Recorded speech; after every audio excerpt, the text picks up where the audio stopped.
Hi guys, Elle and Artemis here.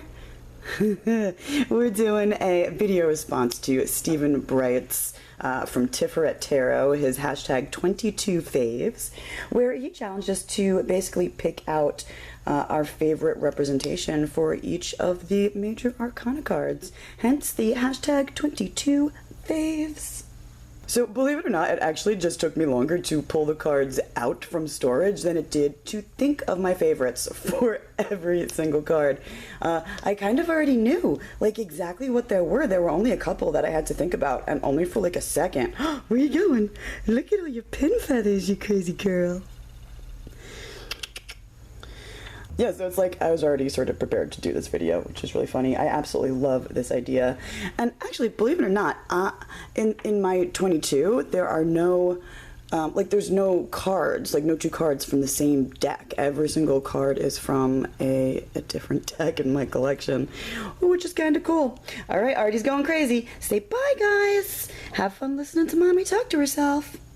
Okay, jumping in, guys. This is my all-time favorite Fool card, like all-time favorite. This is from the Masonic Tarot, or the Symbolic Masonic Tarot, by Jean Bouchard, and oh god, it's so good. First of all, this has associations and correspondences that I agree with. You have Shin for the Fool. Amen. Makes sense. To me anyway. There's also some cool stuff going on here. This and the star right here is Latin for wisdom. It says, I don't know how to pronounce it, but sapientia or sapientia. And then you have another word written over here, and it's F-O-L-I-A, folia, which kind of sounds like folly, which is what when I first got the deck, I was like, oh, maybe that means folly. But actually, in, I think, Latin, it means leaves, which kind of makes sense, but it also can refer to like this geometric curve, or basically a spiral is what it means, which you can sort of see that in leaves and things like that too, so I thought that was kind of cool. But that's basically why I effing love this card. It's got these amazing spirals going on, so it's referencing the phi, or the golden ratio, the golden mean, the golden proportion. And the other thing that I love is that the Fool is actually in a rectangle. So if you guys have ever heard of the Fibonacci sequence and how you can sort of chart that and it ends up looking like or coming out of the shape of a rectangle, it's nature's way, or our way, of approximating the infinite. It's sort of as close as we can get in the material world to the infinite of spirits, which is what you see here. You see both. You see man inside a rectangle, which follows this spiral around and around and keeps going, which really is the essence of the Fool card. But yeah, there he is, your spirit of the ether. Okay, but next up we have another one of my all-time favorite decks, the Mary L. Tarot by Marie White, and this is my all-time favorite magician card. There is no better magician card out there.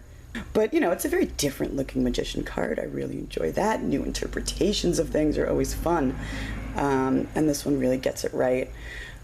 First of all, I love that you can't tell if it's a man or a woman. It doesn't matter. But the thing that I love most about this card, obviously, is the inclusion of the geometric figure, or whatever shape, known as Metatron's cube. And I like to think of it as sort of a map of creation. It's a symbol that really contains the essence of everything. Just like the magician does. So it's a very appropriate symbol to have on this card. Another thing that I really absolutely love about it is, well, first of all, the shape is created with 13 spheres or circles. You can sort of see them very easily on the outside there. And then basically, when you connect the center of every circle to the center of every other, you know, all the possible lines that you create, guess how many lines that you create when you connect all the centers? 78! That's right, you create 78 lines, the exact number of tarot cards in a tarot deck. How cool is that? And right there on the number one card, I don't think Marie White actually even talks about that in her book, but I always thought that that was a very appropriate symbol for so many reasons to have on a magician card. And I mean, just taking a look at this card, like, it's just overall, it's gorgeous. But that is your magician, your Magus of Power. I guess I'm giving you guys Golden Dawn titles. All right, up next, my all-time favorite High Priestess card. I feel like saying congratulations to the winners. But this is the Popess, obviously, from the Medieval Scapini Tarot by Luigi Scapini. Now, there are all sorts of things that I love about this card. First of all, the play on opposites, the half red and half blue, and the different beasts and all the different opposite symbolism, the floor, like everything. It's like so spot on. I also love that in this card, as in the rest of this deck, there's lots of really cool references to older tarot decks. Like, I feel like I see a lot of Oswald Wirth in this card. And there's all sorts of neat references. Like, there's a reference in here to Cassiopeia and hence to Isis, just by the fact that her foot is like sitting on a pillow like she is, or a cushion or whatever, just like she is in the constellation. And I love the focus on the duality, even though it's sort of a classic looking priestess still. But that is your priestess of the Silver Star.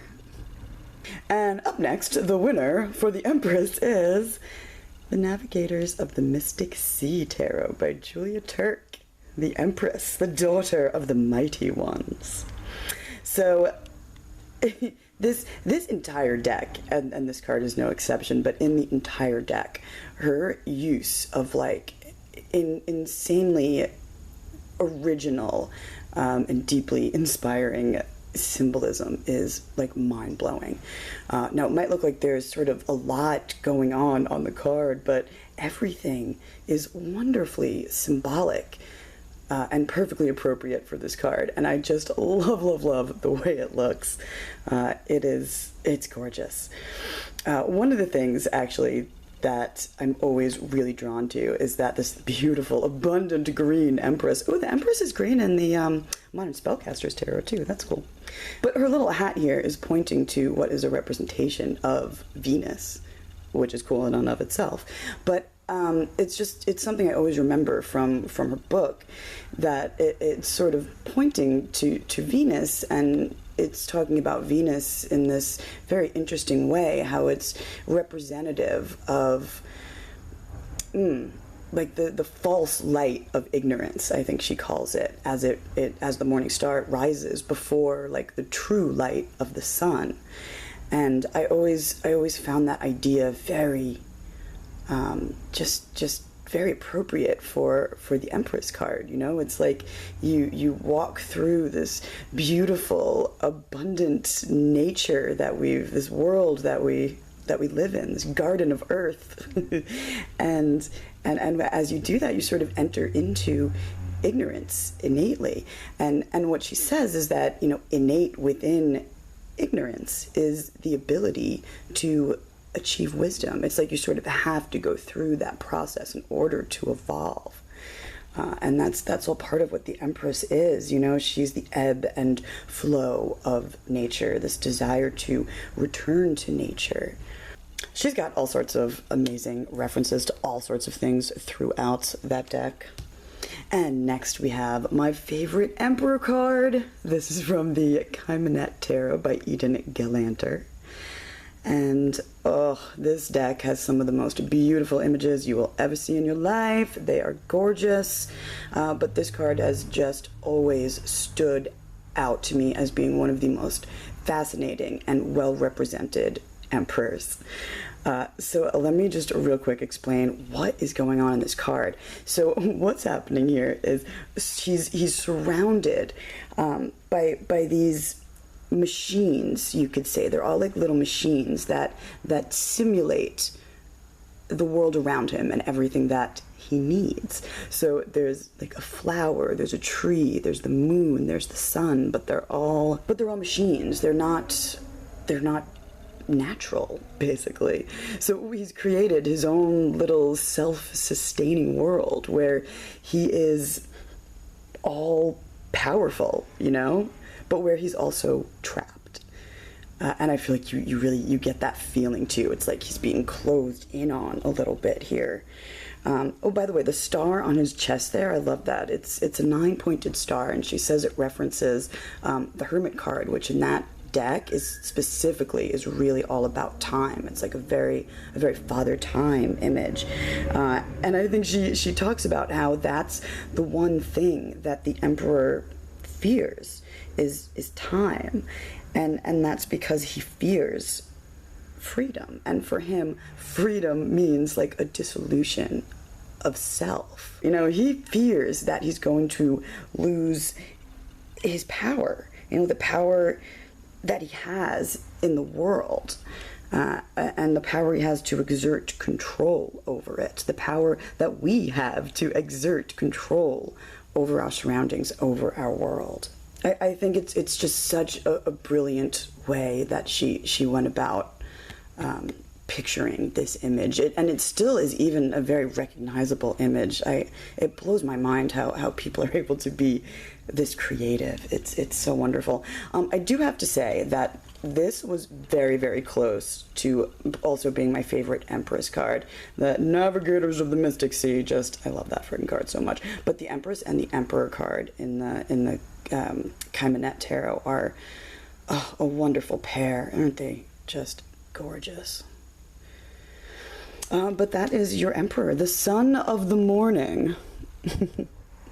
Next we have the Hierophant, or the Magus of the Eternal, and this is from the Ansata Tarot, a Major's Only deck by Paul Struck.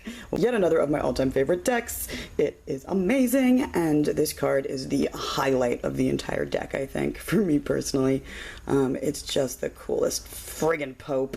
I mean, what a great replacement for a Pope image, you know, the god who is the messenger himself. You know, it's depicted as like the Egyptian Thoth, but it's Mercury, it's Hermes, it's Odin, that's all the same, as far as I'm concerned, the same god, the same energy. I love how everything is like alive with these really awesome kind of Brian Froud looking creatures everywhere. It's a wonderful, almost creepy in a way, but I think that's kind of appropriate for this card. It's a little creepy. I think the idea of the Pope in general is a little creepy. And I love that it sort of presents him as more of a teacher here, you know? I think the card really can represent leaders and teachers. And there's, you know, students and people listening. And you can also think of him sort of as like a guardian of the threshold. And like a teacher, he will tell you, where you can cross, when you can cross this threshold, you know? He'll tell you when to fight and when to be humble. He's got a lot to teach about this world and the next. And for number 6, the Lovers, the Children of the Voice, we have the Lovers card from Stella's Tarot. Isn't that an amazingly beautiful Lovers card? There is something, I don't know, maybe it's the fairy wings, the sweetness and the lightness of the whole thing, that the playfulness of it. I just can get down with that. It's not such a serious Lovers card. I like that Crowley way of describing the Lovers card very much. He talks about it as like this child voice, the child voice of your soul, you know, or I like to think of it as a childlike voice, but it's your conscience almost. It's the card's all about being open to inspiration. And then also the choice as to whether or not to listen to that guidance from within, that childlike voice within you, which is the voice of love. And I love that this card gets at that sweetness. Actually, let me show you guys real quick. This was my runner-up here. Well, actually, I had to. I really like the Sweeney Tarot Lovers.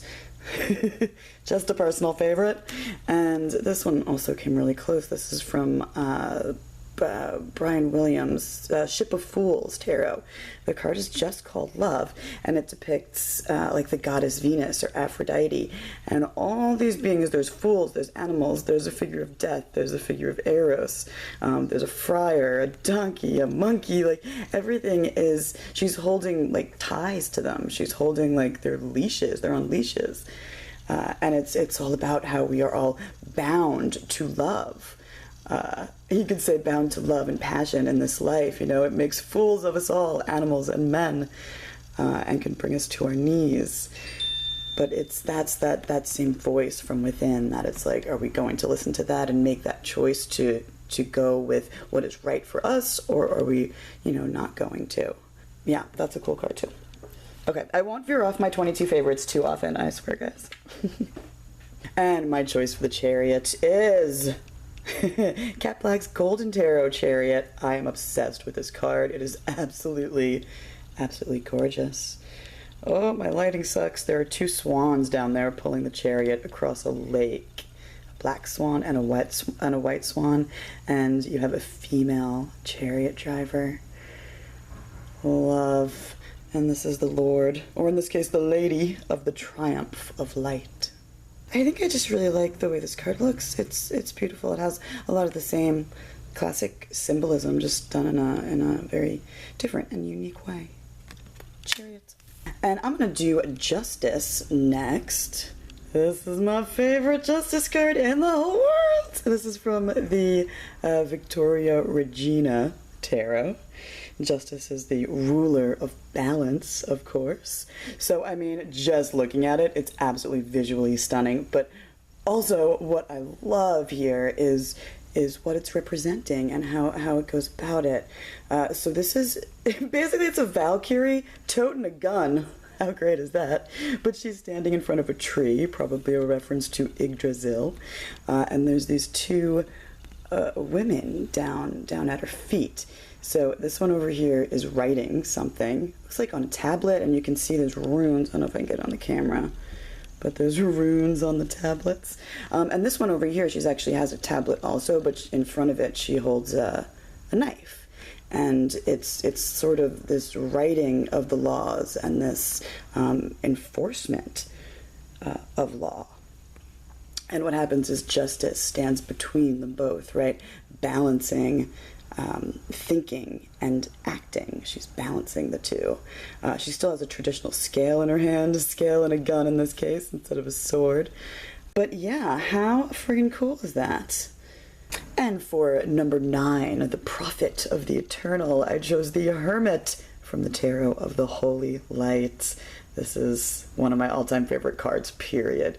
It is absolutely stunning and gorgeous and so full of juicy wisdom. So the whole deck is made up of like these old, beautiful alchemical images, and this card specifically is a reference to Hermes Trismegistus, the thrice born. So basically this hermit is sort of the key to humanity's potential, you could say. He's like a fully individuated human soul. He's self-motivated. He is self-created, and sort of outside of the cultural world, and that's exactly where he's standing. You know, he's outside of the city. So you could even say standing at a crossroads. He's standing within this earthly material serpent representing things like time, and he's holding this shepherd's staff, sort of, not because he's old and feeble, though he is sort of wise with age, I guess you could say, but that is to subdue this serpent at his feet. Now you have another serpent up above his head up here. You have an all-seeing eye being sort of controlled by this a dove, a representative of the Holy Spirit. And these are two different serpents. This is the great cosmic circle that protects and guards his inner work and his higher self. And this is the serpent that guards and protects the material world, the earthly. So he's fully in control of his two halves here, right? His light and his dark, his spiritual and and his material, his electric and his magnetic.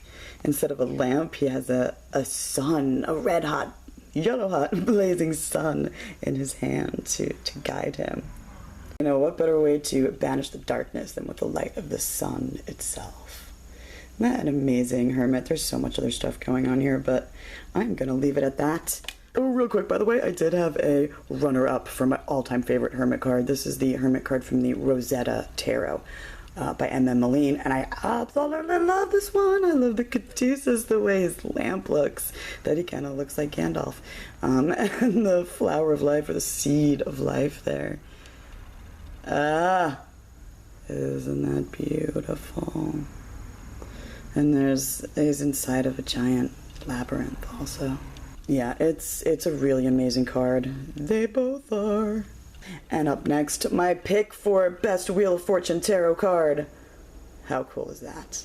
Oh my god, you guys, this is from the Tarot of the Third Millennium, which has some of the most beautiful Major Arcana cards I've ever seen. And this card just always really jumped out at me because at first glance, it never looks like a wheel. In fact, I feel like I want to turn the card sideways so you guys can actually see the wheel. You don't see the wheel. You know, you see the side effects. You see the people being tossed about on the wheel that's being turned by a very blindfolded Fortuna. So it's kind of a classic way to depict a Wheel of Fortune. We've seen things like this on lots of cards. But there's something about the angle and the fact that you don't see what's going on behind the scenes, which is kind of exactly how we experience the Wheel of Fortune in our lives. And that's what this card really it draws me to that, and I enjoy that. You know, it's not like we see karma at work. It's not like we see all these cycles. We sort of see the symptoms, we see the side effects, and we experience that. And it's like a reminder to, you know, look deeper, and then you can see the wheel at work. The card is all about cycles and karma. You know, whatever we put out there will eventually return to us, and that there's no break, there's no relief, there's no rescue from these repetitious patterns, the patterns of daily life, you know? And I like that it's almost a bit painful. You know, it's good. That's a good card. That is the Lord of the Forces of Life. And next we'll do Strength, the Daughter of the Flaming Sword. Oh my God, how amazing is this card? This is from the Decadent Dream Tarot by Eleanor Boyce. Another one of my favorite decks. How badass is that Strength card? I love that she's pointing ahead too and directing where they go, but together this maiden here and this beast here, they ride the waves, they're on the water. And she's subdued him, but she's also befriended him with patience and understanding. And then there's a strength that results from their union, you know? So this is actually from a painter, an artist by the name of Charles Lepec, who was a French symbolist painter. And the entire deck is comprised of artwork like this. It's amazing. Strength. And next up we have my choice for Best Hanged Man card. And this is, of course, from the Fountain Tarot. He is the spirit of the mighty waters. And, there's something not scary about this Hangman card. He's so willing and so free. He's practically naked. I love that his head falls right at the sunrise, or sunset, who's to say, right behind him on the horizon. This awakening is happening, and it's a very easy process. He makes it look like an easy process in this card anyway. Beautiful. There's a bunch of cards that I really, really love their interpretations of in this deck. They're all still very classic, but like the Empress is amazing. The Chariot, even the Tower is a really cool card in this deck. Very modern feeling. Love. I did actually have a very close runner-up. It's a really new card to me, but the Hanged Man from the Modern Spellcaster's Tarot. is a very close second. I love the way this card is built-in reversed with the growth really at the bottom. That's the leafing tree. The leaves of the tree and the roots of the tree are at the top here. And of course I love the maroons. But you definitely get more of this bound sort of a feeling as opposed to the freedom in that Hangman card. But it's fun to play with both of them. And here you guys have my all-time favorite Death card. That's right, this is a Death card, and it is so effing brilliantly done. I adore this card. It comes from the Artist's Inner Vision Tarot, which is a collaborative deck. This specific card was done by a woman named Kathleen Perkins, and she decided she didn't want to see, you know, classic skeletons and grim reapers and very scary images of death. I think, you know, death is scary enough. It's a beautiful scene of reincarnation, basically, that's taking place here. But I love that it's not, like, super duper obvious. Like, you have to look at the card and see what's sort of going on there. She has great other symbols of transformation and regeneration and reincarnation. There's butterfly up here. This nymph, it's supposed to be a nymph. This nymph is wearing like a snake skin, a snake with its shedding of its skin and its rebirth. So what's actually happening here is, like I said, this nymph is pulling the soul. This baby represents the soul of this woman who has died. So she's taken the soul and put it sort of into this baby, actually, and is about to send it through the tunnel of transformation, through a womb and into life to be birthed. And I just think that's such a lovely way to depict death. Everything that the Death card implies is pictured here, I think, beautifully. And that's the child of the great transformers and the lord of the gate of death. Alright, and on to my favorite Temperance card, or art card in this case. This is the Bringer Forth of Life, and it is, of course, from the Thoth Tarot. Lady Freda Harris and Aleister Crowley. This is my favorite card in the entire deck. I absolutely adore this Temperance card. It is just abundant with opposites combining and separating. She's got two faces.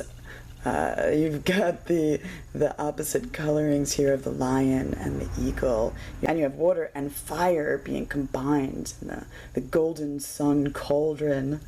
Oh, and I also always really love this. The 6 circles in her center here on her dress are representative of the 6 spheres that exist below the abyss on the Tree of Life.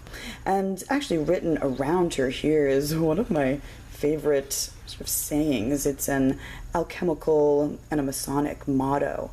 You often see it shortened as vitriol, V-I-T-R-I-O-L. I won't try and pronounce it in Latin, but basically it translates as, visits the interior of the earth, and rectifying you will find the hidden stone. Referring to the philosopher's stone, of course, and rectification being an alchemical process of purification, basically. It's a beautiful expression to have on the alchemy card here. Okay, I'm stopping. And here we have my favorite Devil card from the Alchemical Tarot by Robert M. Place. This is the Lord of the Gates of Matter. And basically in this card you have the coagulation process. You know, the lovers have coagulated into this hermaphrodite. And they are trapped in hell, and they are chained to the devil, represented by the dragon here. And there's really, from here, you know, there's nowhere to go but back up. The goal of the Negredo stage of the alchemical process has been reached. It's been fulfilled. I just love his artwork. It is absolutely beautiful. Amen. Oh, you know what? I actually have kind of... that's definitely my favorite Devil card, but I love this Devil card too. It couldn't possibly be more different. This is from the original Steampunk Tarot, and there is just something, I love that he's like tempting her, and it's kind of silly and kind of funny, and yet kind of sums it all up at the same time. Isn't that great? Okay, next up, the Tower card here. This is, of course, from the Osho Zen, but there are so few Tower cards out there that aren't actually towers, and not that I have any issue with that scene, you know, it's classic. It's the archetypal image, you know, how do you change that and still have it at the same time? I think it's a very difficult card to sort of try and reinvent. But it would have been impossible to go about it any better than what was done with this card. I love this card. And yeah, this is the Lord of the Hosts of the Mighty.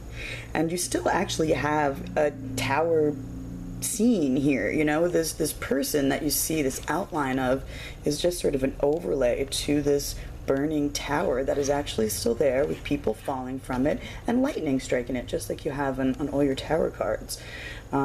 But the fact that the fire on the tower lines up with the person's chakras, and that he is in a state of meditation, this sort of this figure that we see the outline of. I even feel like some of the lightning makes it look like he has wings, doesn't it? Like he's ascending.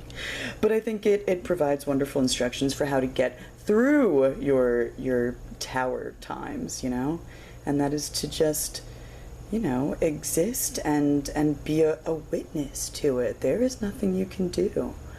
You're a consciousness along for the ride in this case. This has to happen, and it is important. It's like there's this inner earthquake. It's within, you know, and the freedom and the liberation that comes after is worth this overwhelming shock of change that you experience in this card. I like that, the shock of change. That's it. That's the Tower. Boom. I should really stop showing you guys other cards, but this was my this is my second choice for a Tower card, and this comes from the New Age Tarot, or New Zealand Tarot. But isn't that neat? I always love this Tower also. It's like it's very silly. A lot of the deck is, and that's kind of fun, but the fact that it looks like it's just going to get up and wiggle around and move around on you, the entire world that you live on and live in can just be completely turned on its head. For kind of no reason at all, it might feel like. I love that, the inclusion of the all-seeing eye, or the Eye of Horus up here. Like, this is right. This is supposed to happen. Cool card. Moving along.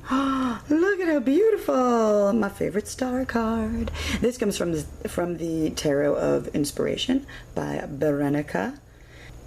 This card really makes you feel all that star energy.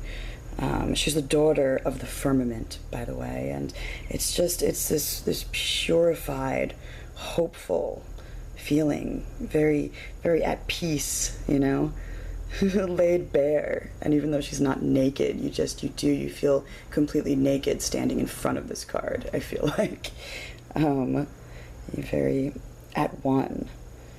You've surrendered and given up control and handed yourself over to her. Beautiful. And up next we have the ruler of flux and reflux. And that's, of course, the Moon card. And this is Pagan Otherworlds by Usi.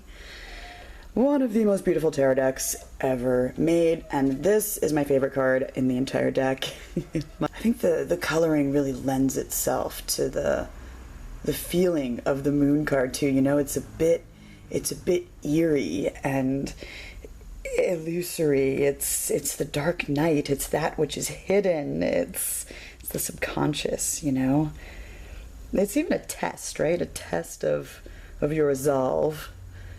The dark night of the soul. And it really does maintain most of the classic symbolism. There's no crayfish or anything coming out of the water. And the towers are sort of represented, like a lot of things in this deck, by natural formations and things.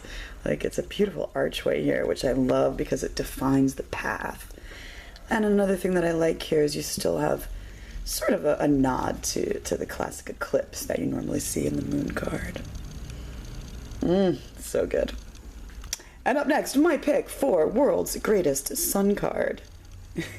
goes to Giorgio Travaglioni's Stairs of Gold. Isn't this a beauty?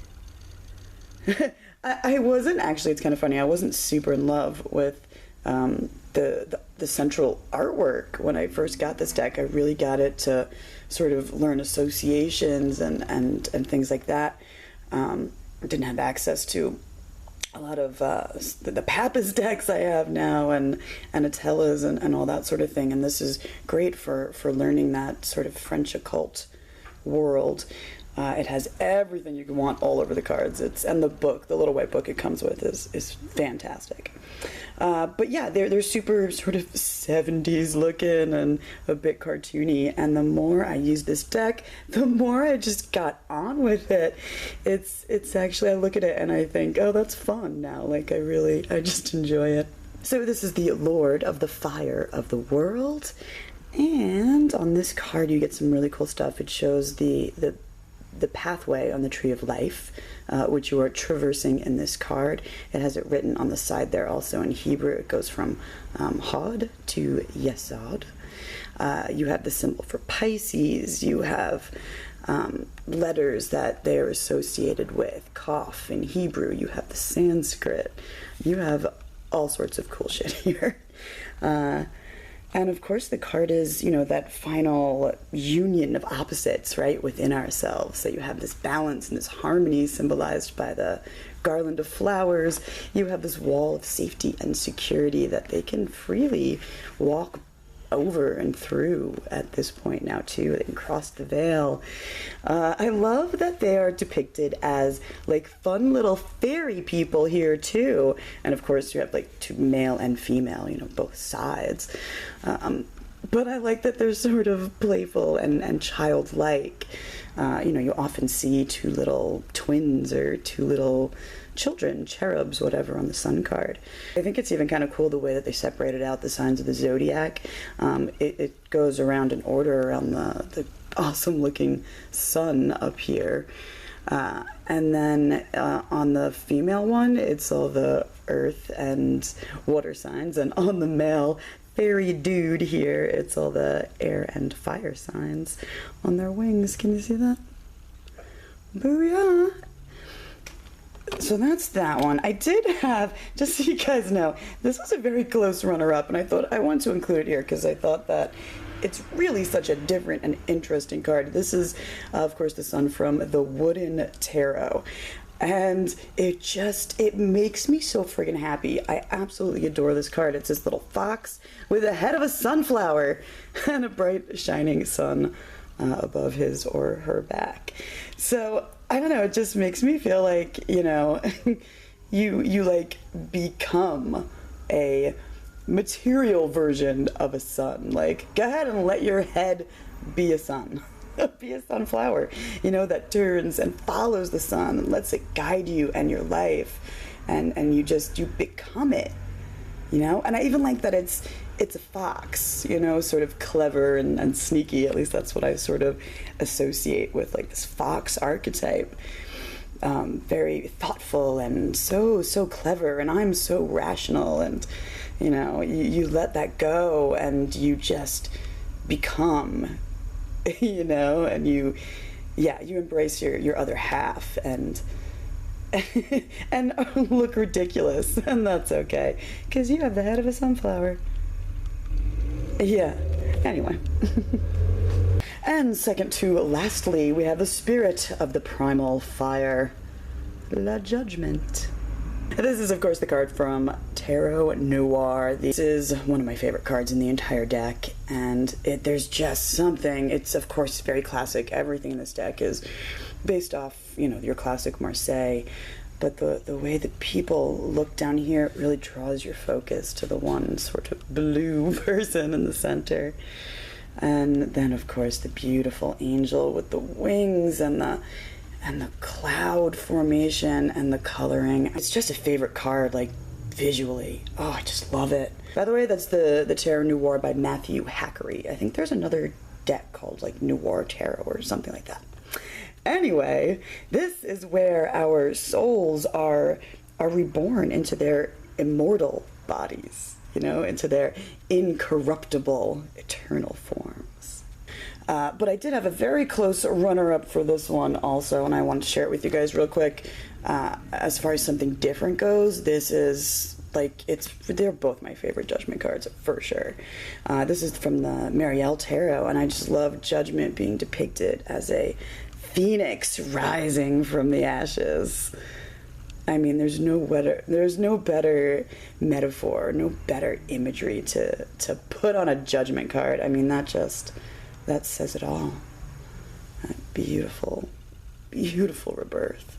It's a rebirth, and it's a call from the divine.